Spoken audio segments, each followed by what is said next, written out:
Welcome you guys to another brand new Brian's action figure review video. Today's review is from the NECA TMNT animated line. Now this set is a bit of an older set. I had said to myself that I was kind of done with this line. I'd gotten all the figures I wanted to get. But Dublin City Comics were doing a massive online sale for all their action figures and stuff.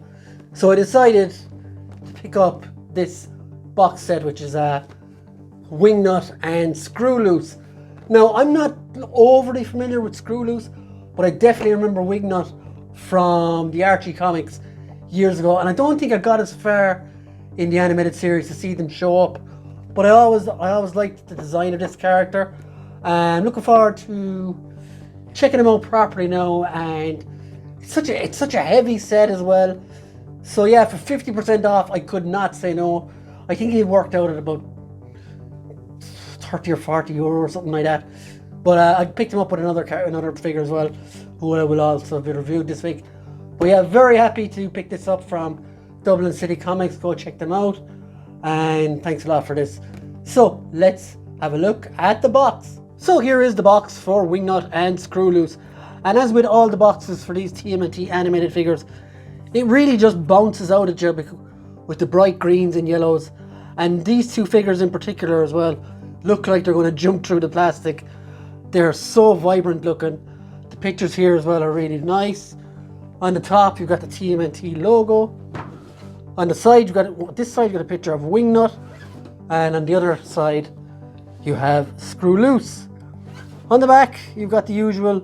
It doesn't really give a bio for the characters that are in it. There's just one bio for everyone, and there's a collect them all. Mondo Gecko and Kerma and Chrome don't I have already. I still need to grab Ground Chuck and Dirtbag. So these guys look really, really awesome. So let's not waste any more time and just get them out of the box. And so we have Wingnut and Screwloose down out of the box and onto the swing-a-majig. And these guys, they just light up any shelf you put them on. Look at those bright, vibrant colours, especially on Screwloose. And Wingnut as well though. He was always a character, I think I knew him better from the video game Turtles Tournament Fighters, and maybe the Archie comics as well. I can't remember them being in the animated show, but that's why I kind of held off for so long in getting them. But when I saw them on half price sale in that Dublin City Comics sale, I was delighted to finally pick them up, and I was hoping there was actually more TMNT in that sale, but unfortunately not. So as you can see, they do look really, really cool, and looking forward now to going through all their accessories and bits and pieces and adding them to the TMNT animated shelf. So here we go guys, I've got Wingnut and Screwloose down off the swing-a-majig, and again, like I just said a few minutes prior, these guys really, really are going to stand out on your shelf. Before we get into the actual figures themselves, let's go into the amount of accessories this two-pack came with. So first, starting off, we've got this like laser gun. Now, I think we've seen this come with the Triceraton figures already, and maybe with the Rock Soldiers as well. And it's pretty cool. Quite futuristic and animated looking. And I like the little bits on here and stuff. And there is a little bit of sculpting on the handle as well. And if you see here, there's like an eye hole for him to look into when he's firing off his gun.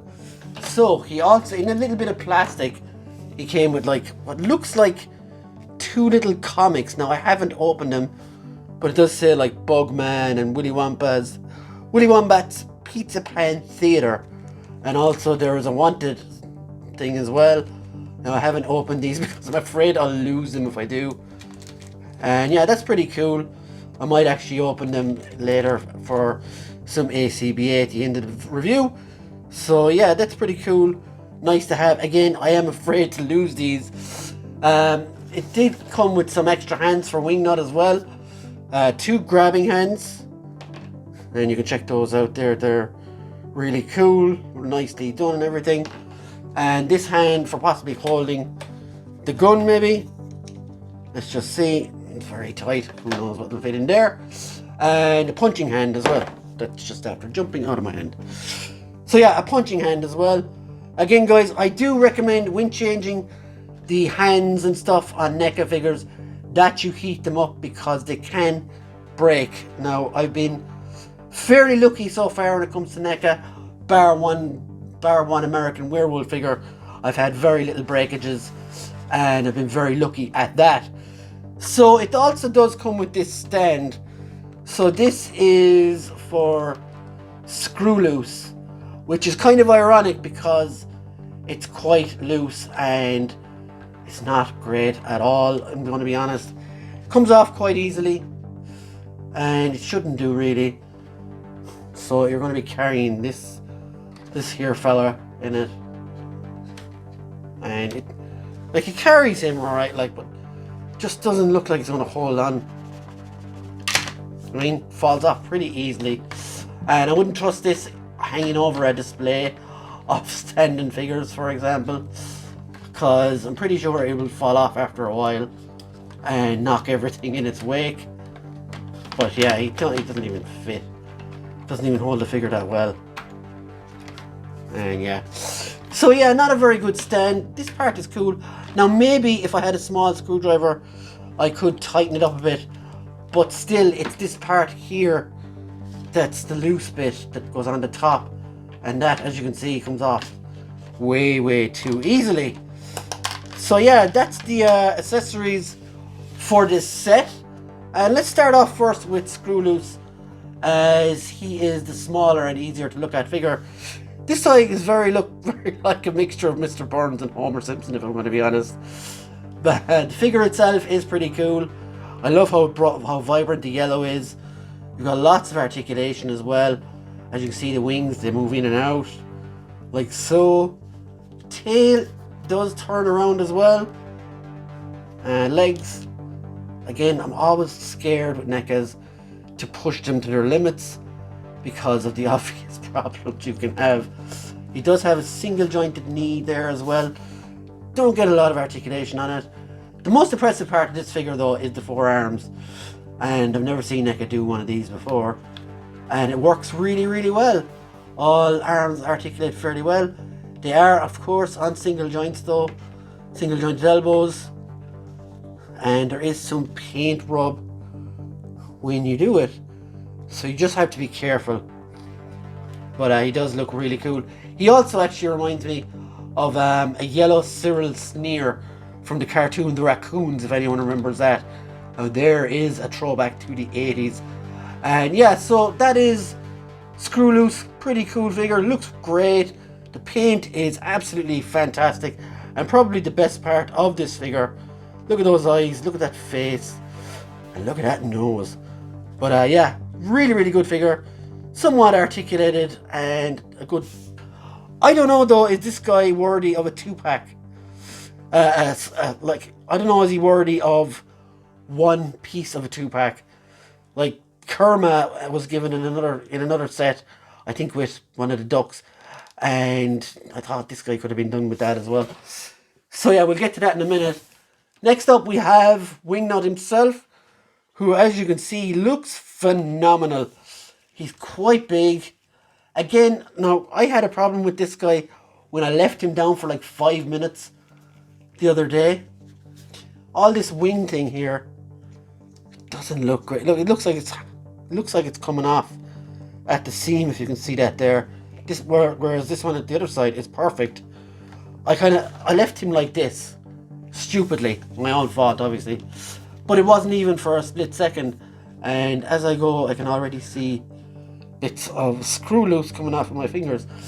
So paint rub is not good on these figures at all. They look amazing, and maybe that's the sacrifice and the paint that they use. I don't know, maybe it's just crappy paint just to get into that era, get into that part.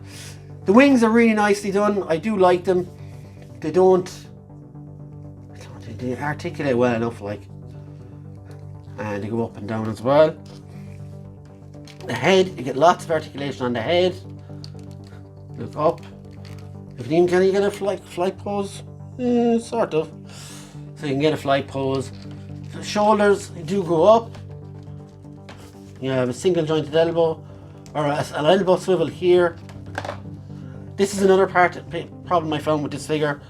These pop off really easy, and I don't know if this joint is loose or what, but I find that hand comes off really easy on my one. Again, joints are very, very tight, so do be sure to heat them up. There is a joint here at the breastplate. There isn't a lot of movement, only a circle. Legs will move as well. They're very stubby, so they will go in and out. And a single jointed knee and somewhat of an ankle rocker, and the ankles do go in and out. Again though, it's so tight. So yeah, these figures are alright. I'm glad I only paid half price for them, if I'm going to be honest. I wouldn't be rushing out to pay full price if I were you guys, because as cool as they are, they're just very inhibited by NECA's articulation, I think. And that's weird, because a lot of the figures in the line are really not inhibited at all. Like you've Raphael here, and my one is still perfect, still articulates great. I have him ages, and they do look good together as well, I will say. Other figures, here's the Jada Street Fighter, how to do articulation well, you might say. A few more figures. Here is the Lightning Collection White Ranger and the Street Fighter Game Dimensions Hihachi. So yeah, like they will kind of fit in with other lines, but of course they do fit best with their own line. If I was to give this pack out of 10, I'd give it a 6. It's good, but could be so much better. So yeah guys, if you like this review, do hit that subscribe button. Comment below, tell me if you've got it and what your thoughts are on it. Like, do all that stuff. And if you're feeling really generous, there is a join button. There's no pressure to push it, but it's there if you want to anyway. So guys, thanks for watching. I hope you enjoyed the video, and we'll see you on the next one. Bye!